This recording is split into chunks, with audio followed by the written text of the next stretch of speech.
15 Feb से आपके final exam शुरू होने वाले हैं, तो अभी से लेकर के 31 जनवरी तक आपके पास लगभग 40 दिन का समय बचा है। और 40 दिन ही क्यों, उसके आगे का क्यों नहीं, क्योंकि 31 जनवरी के बाद का जो समय है वो आप रिवीजन में लगाएंगे। तो ये जो 40 दिन है, इन समय को कैसे इस्तेमाल किया जाए कि रिजल्ट मैक्सिमम आए, अच्छा रिजल्ट आए। अच्छा रिजल्ट का मतलब मोर देन 90% आए। तो क्या करना चाहिए इन 40 दिनों में? सबसे पहले अपने लिए, अपनी पढ़ाई के लिए ज़्यादा से ज़्यादा समय क्रिएट करिए। और वो आप कैसे करेंगे? तो वो करने का तरीका है, सबसे पहले avoid going to school. School को अवॉइड कीजिए अगर आपकी अटेंडेंस कंप्लीट है। तो किसी भी स्कूल में 75% से अटेंडेंस ज़्यादा हो तो आपको अलाउ कर दिया जाता है। ऑलराइट, तो चेक करिए सबसे पहले कि आपका स्कूल में अटेंडेंस कितना है। 75% से ऊपर है तो स्कूल अवॉइड कीजिए। अब जब आप स्कूल अवॉइड करेंगे तो जो समय आप बचाएंगे उसको आप घर में अपनी स्टडी के लिए इस्तेमाल कर सकते हैं। होता क्या है कि जो स्कूल है वो सवेरे 6 साढ़े 6 बजे से उसकी तैयारी शुरू होती है और वो चलता है 2 ढाई बजे तक। ये जो 8 घंटे का समय है, 8 घंटे का समय आपका वेस्ट हो जाता है जब आप स्कूल जाते हैं। तो देखिए, सिलेबस पूरा हो चुका है, सब कुछ हो चुका है, तो ओनली इंपॉर्टेंट डेट्स, जैसे कोई प्रैक्टिकल है या जैसे कि कोई इंपॉर्टेंट इवेंट है, कोई एग्जाम है, तभी आप जाइए। अदरवाइज आप स्कूल को अवॉइड कीजिए। स्कूल आपका टाइम ही नहीं, आपकी एनर्जी को भी ड्रेन कर देता है। तो स्कूल अवॉइड करके आप डायरेक्टली 8 घंटे अपने बचा सकेंगे। और ये जो आप समय बचा रहे हैं इसको इस्तेमाल कैसे करना है? तो जैसे देखिए, आप सवेरे शुरू हो जाइए 6 बजे से, ठीक है। आप पहला स्लॉट 6 से 8 बजे का रखिए, सवेरे 6 से 8 बजे 2 घंटे का स्लॉट। उसके बाद अगला स्लॉट होगा आपका 9:30 से 11:30।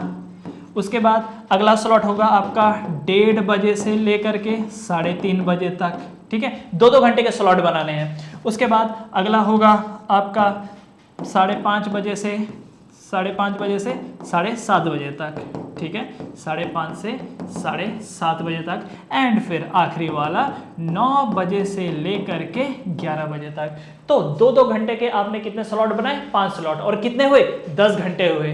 तो आप दिन में 10 घंटे क्रिएट करें अपनी स्टडीज के लिए। ऑलराइट, अब आपके मन में एक सवाल आएगा कि सर 10 घंटे आज तक तो हमने सर कभी किया नहीं, इसलिए लग रहा है कि नहीं हो पाएगा। 1-2 दिन की बात है, फिर उसके बाद बॉडी एडजस्ट हो जाएगी आपकी। बहुत इजी है, ठीक है। तो दिन में 10 घंटे आपको पढ़ना पड़ेगा अगर आप स्कूल नहीं जा रहे हैं, तभी रिजल्ट आएगा। और इन 40 दिनों में नहीं करोगे तो कब करोगे? ठीक है। तो ये 40 दिन का इफेक्टिव इस्तेमाल तब हो पाएगा जब आप अपने स्टडी ड्यूरेशन को बढ़ाएंगे। और ये तभी पॉसिबल है जब आप स्कूल को अवॉइड करेंगे। क्लियर? दूसरा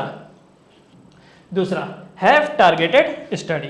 आपको करना क्या है? आपको टारगेटेड स्टडी करनी है।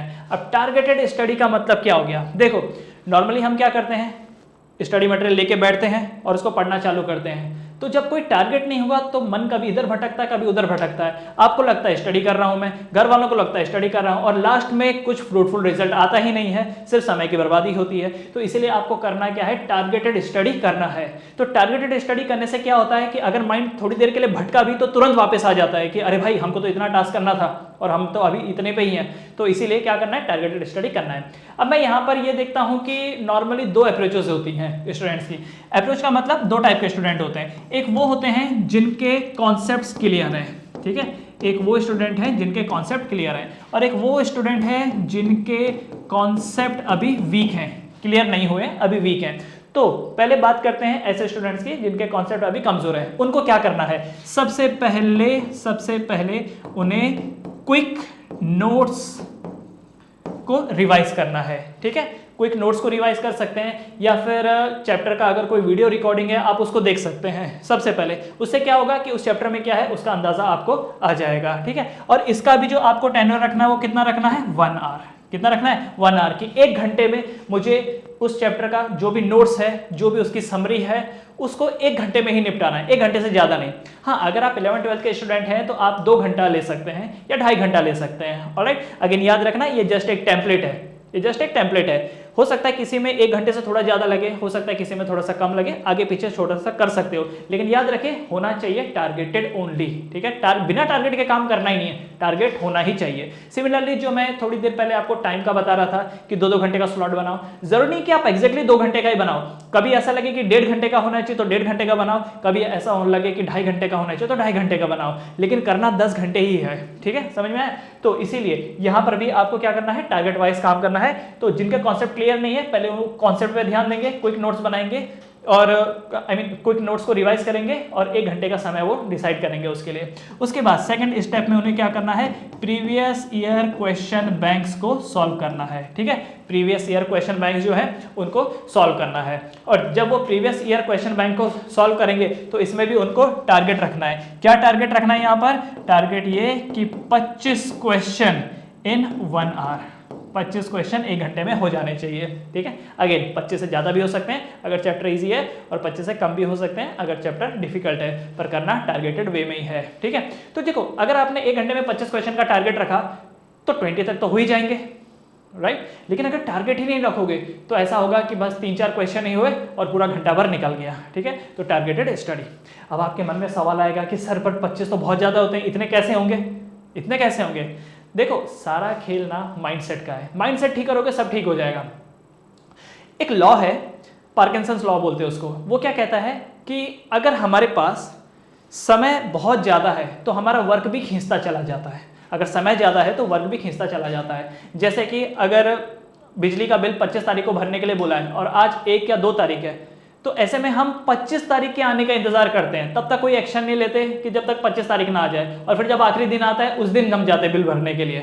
ठीक है, तो क्या हुआ, वो जो काम था वो खींच गया। हम पहले भी भर सकते थे पर क्योंकि टाइम का ड्यूरेशन ज्यादा था तो हमने उस काम को खींचते चले गए। और वही चीज देखो आप एग्जामिनेशन में भी देख लो, मान लीजिए किसी एग्जाम के लिए 10 दिन की छुट्टी है तो 8 दिन आप वेस्ट करोगे और आखिरी के 2 दिन पढ़ोगे, हर जगह वही है।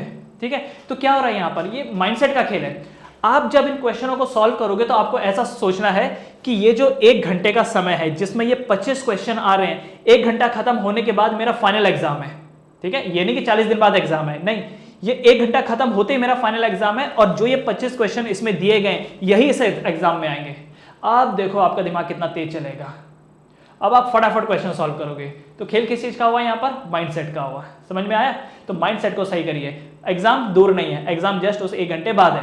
अब ये सोचिए कि ये जो मैं रिवाइज कर रहा हूँ चैप्टर, ये 1 घंटे में जो मैं रिवाइज करूंगा यही एग्जाम में आएगा और एग्जाम 1 घंटे बाद है, तुरंत हो जाएगा। ठीक है, तो क्या है, सारा खेल माइंडसेट का है।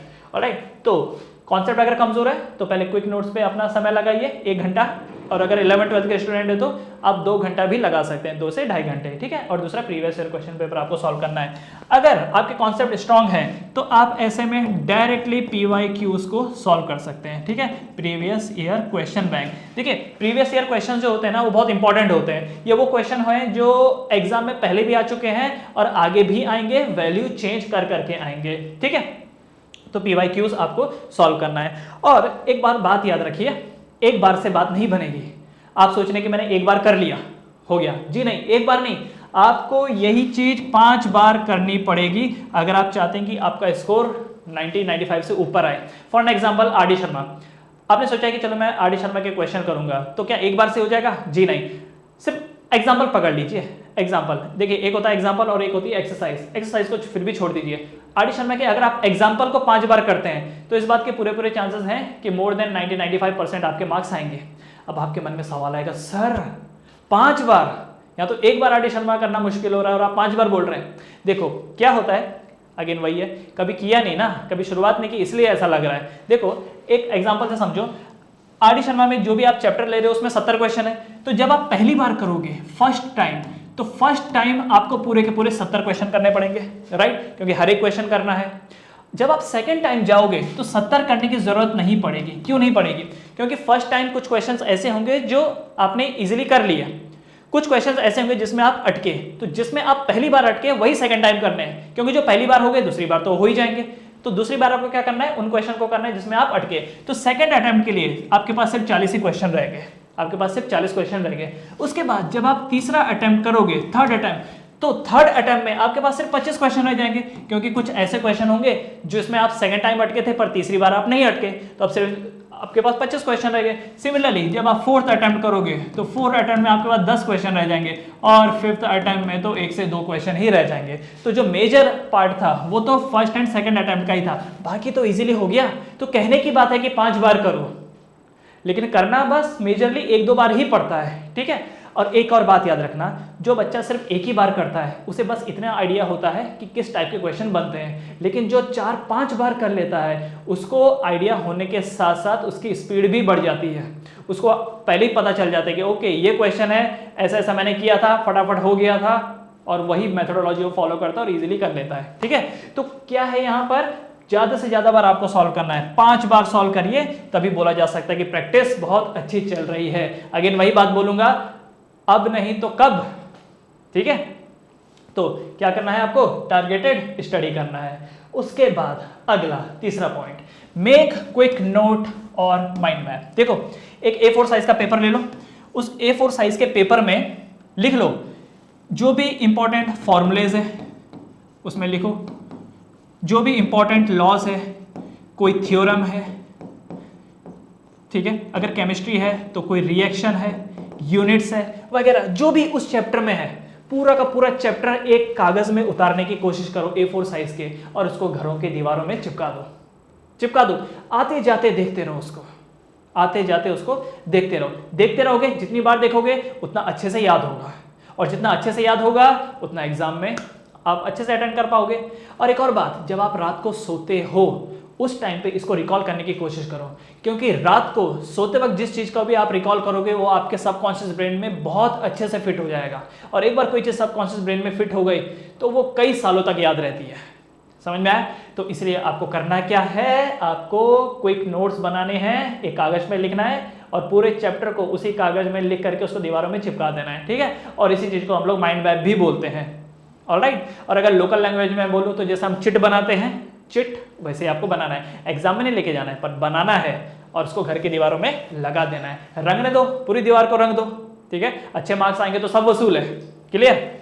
उसके बाद अगला point, solve more and more sample paper. ज्यादा से ज्यादा सैंपल पेपर सॉल्व कीजिए, क्योंकि जितने ज्यादा आप सैंपल पेपर सॉल्व करेंगे आपको ये आइडिया आएगा कि कौन से चैप्टर मुझसे इजीली सॉल्व हो जाते हैं, कौन सा मॉडरेट है एंड कौन सा डिफिकल्ट है। तो ऐसे में जब आप फाइनल एग्जाम में बैठेंगे तो आपको पता रहेगा कि मुझे इजी से शुरुआत करनी है, ताकि पेपर स्टार्टिंग से ही नीट एंड क्लीन रहे। अगर आपको पता ही नहीं होगा, रैंडमली अटेंड करेंगे एग्जामिनेशन में, तो हो सकता है स्टार्टिंग में काटा पीटा करना पड़े, और अगर स्टार्टिंग में काटा पीटी करेंगे तो आपका पूरा इंप्रेशन खराब हो जाएगा एग्जामिनर के सामने, और फिर एक बार इंप्रेशन खराब हो गया तो फिर मार्क्स आने की संभावना भी फिर काफी कम होती है। ठीक है, तो इसीलिए ज्यादा से ज्यादा सैंपल पेपर अटेंड करिए, ताकि आपको पता चले कि कहां मैं मिस्टेक करता हूं, और उसके अकॉर्डिंगली फिर आप फाइनल में अपना परफॉर्मेंस दे पाए। ठीक है, दूसरा कि ये जो आप सैंपल पेपर करते हैं, ऐसा नहीं कि क्लास में आए, सैंपल पेपर दिया और घर चले गए। जी नहीं, घर जाने के बाद आपको इसको क्या करना है, एनालिसिस। क्या करना है, एनालिसिस करना है। ठीक है, एनालिसिस का मतलब इस चैप्टर में से इस टाइप के क्वेश्चन बनते हैं, उस चैप्टर में उस टाइप के क्वेश्चन बनते हैं, ये क्यों बने, वो क्यों नहीं बने, अच्छा ये जो क्वेश्चन है ये मुझसे नहीं हुआ तो मुझे इसका आंसर ढूंढना है। आपको उसका आंसर खुद ढूंढना है, किसी और को पूछना नहीं है, क्योंकि जब आप किसी क्वेश्चन का आंसर ढूंढते हैं तो ऐसे में आपको उस क्वेश्चन के साथ साथ कई क्वेश्चंस के आंसर पता चलते हैं। इसी को तो हम लोग रिसर्च बोलते हैं। कई बार आपने सुना होगा कि कोई साइंटिस्ट है, वो एक सर्टेन चीज को ढूंढने जा रहे थे, वो तो नहीं मिला पर कुछ और मिल गया जो उससे भी ज्यादा वैल्यूएबल था। ऐसा भी हो सकता है। तो इसीलिए आपको क्या करना है कि खुद से सॉल्यूशंस को ढूंढना है। अगर नहीं आया तब आप किसी टीचर की हेल्प ले सकते हैं, अदरवाइज करना आपको खुद ही है, तभी मैक्सिमम आउटपुट वो आपको मिलेगा। ठीक है, और एक और बात याद रखना है कि जितने ज्यादा सैंपल पेपर सॉल्व करेंगे एग्जाम में उतने मार्क्स बढ़ेंगे, और इसका कैलकुलेशन आप सिंपली ऐसा समझिए कि एक कोई सैंपल पेपर सॉल्व करोगे तो फाइनल एग्जाम में आपके 5 नंबर बढ़ जाएंगे। ठीक है, जस्ट एक मोटा मोटा अपने मोटिवेशन के लिए, और नॉर्मली भी ऐसा होता है। आप ऐसा समझिए कि अगर आप एक सैंपल पेपर सॉल्व करते हो, जैसे मैथ्स का एक सैंपल पेपर सॉल्व करोगे, उससे जो फायदा मिलेगा उससे फाइनल एग्जाम में आपके लेट से 5 मार्क्स इंक्रीज हो गए। ठीक है, 5 मार्क्स, 2 करोगे तो 10 मार्क्स हो जाएंगे। तो इस तरीके से आप अपने आप को मोटिवेटेड रख सकते हो कि ज्यादा से ज्यादा सैंपल पेपर सॉल्व करो, ताकि उसका जो बेनिफिट है वो आपको फाइनल एग्जाम में मिले। क्लियर? तो ये है अगला point, solve more and more sample papers. उसके बाद टेक सपोर्ट ऑफ फैमिली, अपनी फैमिली की हेल्प लीजिए। हेल्प लेना अच्छी बात है, जब जरूरत हो आपको अपनी फैमिली की हेल्प लीजिए। कैसे? जैसे साइंस हो गया, एसएसटी हो गया, इंग्लिश हो गया, ठीक है, और एक ऐसे सब्जेक्ट्स हैं जो टेक्निकल है, जैसे मैथमेटिक्स। टेक्निकल मतलब न्यूमेरिकल्स है, जिसमें मैथमेटिक्स में न्यूमेरिकल है और साइंस में न्यूमेरिकल्स है। तो इन दोनों के लिए अगर पेन उठाना पड़ रहा है तो ठीक है, बाकी जो सब्जेक्ट्स हैं, जो थ्योरेटिकल सब्जेक्ट है, उसके लिए आपको पेन उठाने की जरूरत नहीं पड़नी चाहिए, ठीक है। आपको क्या करना है, जैसे आपने एसएसटी का कोई चैप्टर याद किया, कोई साइंस का चैप्टर याद किया, थ्योरी की मैं बात कर रहा हूँ, आपने याद किया, अब आपने घर में कोई आपके भाई हो, बहन हो, फादर हो, मदर हो, कोई भी हो फैमिली में, उनको बोलिए कि मैंने ये कुछ क्वेश्चंस याद किए हैं, आप मेरे को ये क्वेश्चन पूछो। उनको क्वेश्चन पूछने दो, आप जवाब देने दो। वो क्वेश्चन पूछेंगे, आप जवाब दो, और ओरल ही करना है। ओरल इसलिए क्योंकि ओरल में तुरंत पता चल जाएगा कि आपको ठीक तरीके से याद हुआ है कि नहीं हुआ है। कभी कभी कुछ स्टूडेंट बोलते हैं कि सर आप क्वेश्चन बोलो और हम लिख के देंगे, तो इससे क्या पता चलता है कि उनको सोचना पड़ रहा है, वो ओरल जवाब नहीं दे पा रहे हैं, उनको सोचना पड़ रहा है। तो अगर सोचना पड़ रहा है मतलब उनका प्रिपरेशन ढंग से हुआ नहीं है, ठीक है। अब एक चीज समझिए, जब कोई बोलता है कि आप क्वेश्चन बोलो और मैं लिखूंगा, इससे दो बातें पता चलती है। पहली चीज ये पता चलती है कि उस बंदे की प्रिपरेशन ढंग से हुई नहीं है, और दूसरी बात ये पता चलता है क्योंकि उसको सोच सोच के लिखना पड़ रहा है, तो जब वो एग्जाम देने बैठेगा उसका पेपर पक्का छूटेगा, क्योंकि सोचने में समय लगता है, प्रिपरेशन ठीक से हुआ नहीं है, सोचने में समय लगता है, और इस वजह से उसका जो पेपर है वो छूटेगा, ठीक है। तो इसीलिए हेल्प लीजिए, थ्योरी में अपने फैमिली की हेल्प लीजिए कि मैंने कुछ क्वेश्चन याद किया, आप पूछो, क्वेश्चन याद किया, आप पूछो, ठीक है।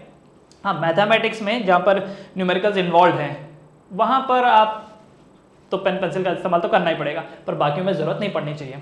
अच्छा, अब कैसे पता चलेगा कि आपकी प्रिपरेशन अच्छी हुई है कि नहीं, कैसे पता चलेगा? नंबर 1, आप जो ये पेपर सॉल्व करते हो, पेपर अगर आपको ऐसा लगता है कि अरे यार इसके क्वेश्चन कितनी बार देखे हुए हैं, कितनी बार किए हुए हैं, बोर हो गया हूँ मैं ये सेम टाइप के क्वेश्चन से, कुछ नया आ ही नहीं रहा, तो समझ लीजिए प्रिपरेशन बहुत अच्छी चल रही है। दूसरा, जब सामने वाला आपको क्वेश्चन पूछ रहा है, आधा क्वेश्चन ही सामने वाले का बोल के हुआ और आपने बोल दिया रुको बाकी आधा क्वेश्चन मैं बताता हूँ, और वो वही था जो आपने बताया, इसका मतलब आपकी प्रिपरेशन बहुत अच्छी चल रही है। आधा उन्होंने बताया और आधा आपने बता दिया, तो माना जा सकता है कि आपकी प्रिपरेशन बहुत अच्छे से चल रही है, ठीक है। तो इसीलिए क्या करना है आपको, आपको अपनी फैमिली का पूरा पूरा सपोर्ट लेना है, शर्माना नहीं है, शर्माना नहीं है। आपकी तो फैमिली है, गलत भी हुआ तो क्या हुआ, आपको पता चल जाएगा कि मेरे से याद नहीं हुआ, दोबारा मैं याद करूंगा, ठीक है, समझ गए। तो take support from your family. उसके बाद एक आखिरी चीज, ये कोई पॉइंट नहीं है पर अक्सर बच्चे इसमें गलती करते हैं, क्या है वो? अवॉइड आस्किंग फ्रेंड्स, ठीक है, अवॉइड आस्किंग योर फ्रेंड तेरा कितना हुआ। ये बड़ी प्रॉब्लम है, अपना पता नहीं पर दूसरे के जानने की बड़ी इच्छा रहती है हमको, तेरा कितना हुआ। अब आपका जो फ्रेंड है जो भी जवाब दे, अच्छा दे बुरा दे, वो आपके लिए तो नुकसानदायक ही होगा। फॉर एग्जांपल, अगर वो कहता है कि मेरा तो हो गया, मेरा तो पढ़ करके हो गया, तो आपको टेंशन आने लगेगा कि अरे यार उसका तो हो गया और मेरा नहीं हुआ। और अगर वो बोले कि मेरा यार कुछ भी नहीं हुआ, तो आप एकदम रिलैक्स हो जाएंगे कि अरे उसका तो कुछ नहीं हुआ, उसका तो कुछ भी नहीं हुआ, तो मैं भी थोड़ा आराम से काम करूंगा। दोनों ही आपको नुकसान देगा, एक आपको डराएगा और एक आपको स्लो बनाएगा। आपको सामने वाले को पूछना ही नहीं है, और वैसे भी पूछना क्यों है भाई, उसकी प्रॉब्लम अलग है, आपकी प्रॉब्लम अलग है। उसको जो चैप्टर डिफिकल्ट लगते होंगे वो आपको ईजी लगते होंगे, राइट, और उसको जो ईजी लगते होंगे आपके लिए डिफिकल्ट है। तो हो सकता है कि इस मोमेंट पे आपका फ्रेंड ऐसे चैप्टर करता होगा जो उसको डिफिकल्ट लग रहा है, इसके लिए वो स्लो कर रहा है, और आप इस बात से खुश हैं कि मैं उससे आगे हूं। या उल्टा भी हो सकता है कि इस वक्त उसने ऐसे क्वेश्चंस किए हैं, ऐसे चैप्टर किए हैं जो कि उसको इजी लग रहे हैं, और इसके लिए फटाफट आगे बढ़ रहा है, और आप अननेसेसरी टेंशन ले रहे कि उसका इतना हो गया और मेरा नहीं हुआ। उसकी यात्रा अलग है, आपकी यात्रा अलग है। आप उससे अब सीधा एग्जाम के बाद ही बात करिए, उसके बीच में कोई कॉन्टैक्ट नहीं। तेरा हुआ जो हुआ सो हुआ, तुम अपना करो, मैं अपना करूंगा, मेरी अपनी प्रॉब्लम है और मेरे अपने सॉल्यूशंस हैं, ठीक है। आपको उनसे बात नहीं करनी है, क्लियर। तो अपने फ्रेंड्स को पूछना बंद करो कि तेरा कितना हुआ, ऑलराइट। और एक आखिरी चीज, बिलीव इन योर टीचर, अपने टीचरों पे यकीन कीजिए। देखिए, आप जिस भी क्लास में हैं, 10वीं में हैं, 11वीं में हैं, 12वीं में हैं, 8वीं में हैं, 9वीं में, जिस भी क्लास में है वो आपके लिए पहली बार है, लेकिन टीचर कई सालों से पढ़ा रहे हैं। तो ऐसे में आपको जो भी प्रॉब्लम आ रही है वो टीचर के लिए नया नहीं है, आपके लिए वो पहली बार है, पर टीचर के लिए वो पहले भी हो चुका है। ऐसे कई बच्चे आ चुके हैं जिनको उन चीजों में प्रॉब्लम है, तो टीचर तुरंत आपको उसका सॉल्यूशन दे देंगे। अगर आप खुद से एक्सपेरिमेंट करने जाएंगे तो अननेसेसरी का समय लगाएंगे, एनर्जी ड्रेन करेंगे, इसलिए टीचर को पूछिए, टीचर तुरंत आपको उसका सॉल्यूशन दे देगा, ऑलराइट।